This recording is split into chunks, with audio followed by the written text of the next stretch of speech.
si ama cha chuna ngà hà lân nói sa ya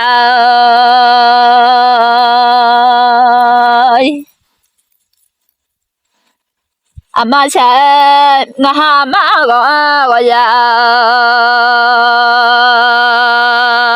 cho lê anh tu mà nữ chị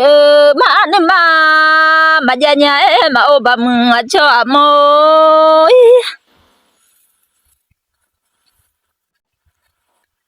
gọi ya mà gọi mình nuôi dòng lớn mà tôi chỉ ở mình lô nhưng mà gia nhà em tu mà họ em nữa hòn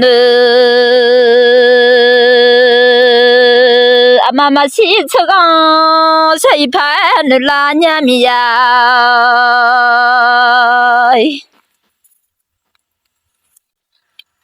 mà chỉ cho con tu mà mi lo mà chỉ cho đòn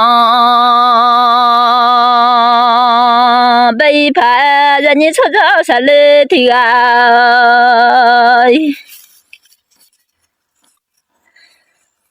là là như sao cho mình lô thì ngà hai đủ mà là thì biết không gần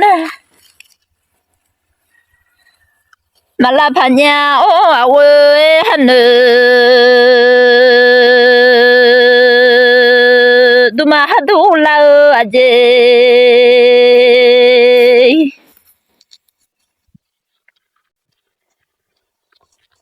gần này mà là phải mía phụ lo bơ mà là mà lê loi ya lo giờ mà isa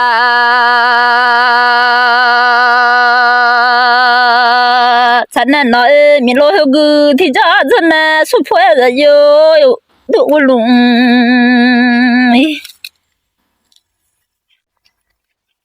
lùng hư thì cho dân ya bây giờ mà giờ nhau hư mà giờ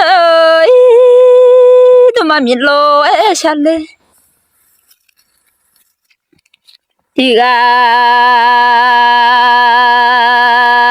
mình lo mà tôi ai giờ hỏi